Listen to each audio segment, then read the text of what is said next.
Guarantee ప్రోగ్రాంలో ఈ యొక్క కుసుమ హరిజన వాడ ఏరియాలో మొదలుపెట్టాం. ఇంతవరకు కొన్ని ఇళ్ళు తిరిగాం. అయితే వాళ్ళ యొక్క స్పందన అమోఘం. వాళ్ళందరూ ఒకటే అంటున్నారు, 2014 నుంచి 2019లో జరిగిన డెవలప్మెంట్ మాకు ఇంకా కళ్ళకు కట్టినట్టు. చేసిన డెవలప్మెంట్ మీరు ప్రతి కాలనీ తిరగటం, ఎక్కడెక్కడ ఏమేమి సమస్యలు ఉన్నాయో ఐడెంటిఫై చేసుకోవటం, అప్పటికప్పుడే అధికారులకు ఆదేశించడం, అధికారులు వెంటనే వాటికి కావాల్సిన టెండర్ని పిలవటం, ఇమీడియట్గా ఇంప్లిమెంట్ చేయటం, రోజుల్లో కంప్లీట్ చేశారు. రోజుల్లో 5 సంవత్సరాలు కాదు, నెలలు కాదు, ఖచ్చితంగా మా అందరికీ అది కళ్ళకు కట్టినట్టే ఉంది. మీరు మాకు చెప్పబడలే ఏం చేసింది మీరు చెప్పబడలేదు మాకు తెలుసు అని వాళ్ళే చెప్తున్నారు. నిజంగా ఎంత ఆనందంగా ఉందంటే అంత ఆనందంగా ఉంది.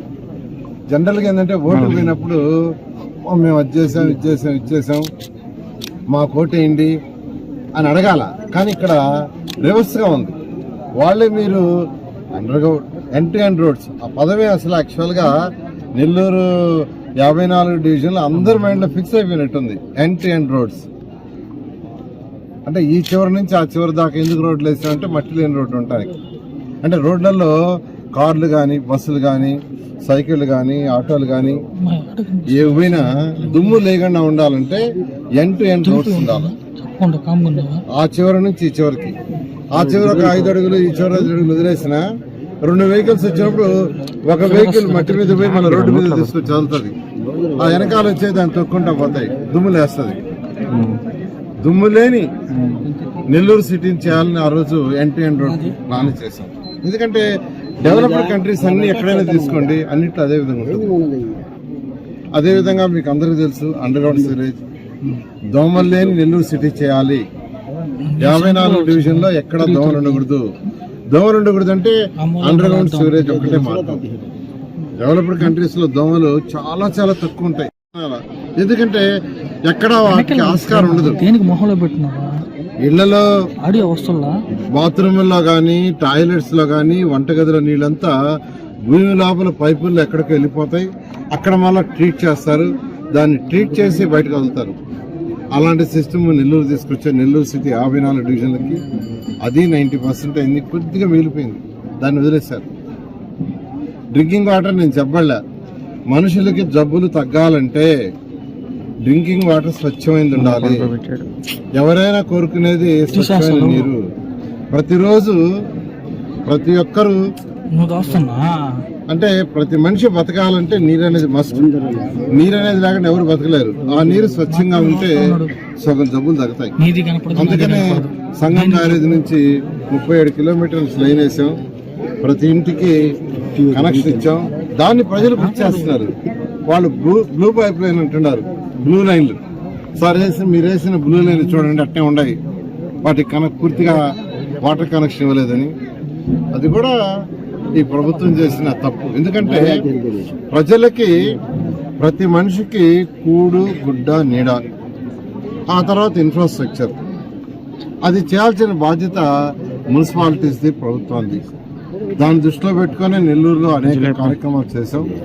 వాటిని వాళ్ళు గుర్తు చేస్తున్నారు. నిజంగా జనరల్గా ఓటర్స్ అడగని పోయినప్పుడు చెప్పుకోవాలి, మేము అది చేసాం, ఇది చేసాం. వాళ్ళు మీరు ఏం చెప్పలేదు సార్, మాకు అన్నీ తెలుసని వాళ్ళు వరుసగా చెప్తున్నారు. చాలా సంతోషంగా ఉంది.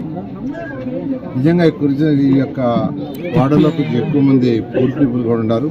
నేను ఇప్పుడే యాక్చువల్గా ఒక ఇంట్లో పోతే వాళ్ళు, మా కార్యకర్త కూడా యాక్చువల్గా వాళ్ళు చెప్తే ఏంటంటే వాళ్ళ హస్బెండ్ పెయింటరు, వాళ్ళకు పాప చదువుతుంది, ఏమవుతామమ్మా అంటే లాయర్ అవుతానది. నిజంగా చాలా చాలా ఎమోషనల్గా చెప్పింది. వాళ్ళ మదర్ అయితే కన్నీళ్ళు పెట్టుకున్నది. వాళ్ళ బయట కాలేజీలో చాలా ఇబ్బందిగా ఉంది సార్, ఎందుకంటే పెయింటర్ మా హస్బెండ్ అని. ఇలా యాక్చువల్గా పేదలు, నిరుపేదలు ఉన్నారు. వాళ్ళందరికీ కూడా ప్రభుత్వం తరఫున సపోర్ట్ చేయాల్సిన అవసరం ఉంది. ఖచ్చితంగా 2024లో అత్యధిక మెజారిటీ సీట్లతో తెలుగుదేశం ప్రభుత్వం వస్తుంది. ఖచ్చితంగా పేద ప్రజలు ఎవరైతే ఉన్నారో వాళ్ళందరికీ చేయూతని ప్రభుత్వం ఇస్తుంది. అదేవిధంగా యువత దృష్టిలో పెట్టుకొని డెవలప్మెంట్ యాక్టివిటీస్ అంటే ప్రత్యేకంగా small scale industries, large scale industries, medium scale industries ఈ 3 ఉంటాయి. ఎవరైతే తక్కువ పెట్టుబడి పెట్టుకోవాలో, అసలు పెట్టుబడే పెట్టుకోలేదో వాళ్ళందరికీ స్మాల్ స్కేల్ ఇండస్ట్రీస్ డెవలప్ చేసి బ్యాంకుల ద్వారా సపోర్ట్ చేయటం. మీడియం స్కేల్ కొంత పెట్టుబడి పెట్టుకోగలరు, కొంత బ్యాంకుల ద్వారా ఇప్పించడం. లార్జ్ స్కేల్ అంటే వాళ్ళు పెట్టుబడి పెట్టడం ఇలాంటి పబ్లిక్ ఇష్యూస్ ద్వారా ఆ విధంగా మీడియం స్కేల్, అంటే large scale and small scale ఆ ఇండస్ట్రీస్ డెవలప్ చేయడమే చంద్రబాబు నాయుడు యొక్క మెయిన్ ఉద్దేశం. గత ప్రభుత్వంలో కూడా మేజర్గా చేశారు. ఖచ్చితంగా నేను నెల్లూరు సిటీలో కూడా నెక్స్ట్ టైం వచ్చినప్పుడు ఖచ్చితంగా రేపు 24 ప్రభుత్వం వస్తుంది.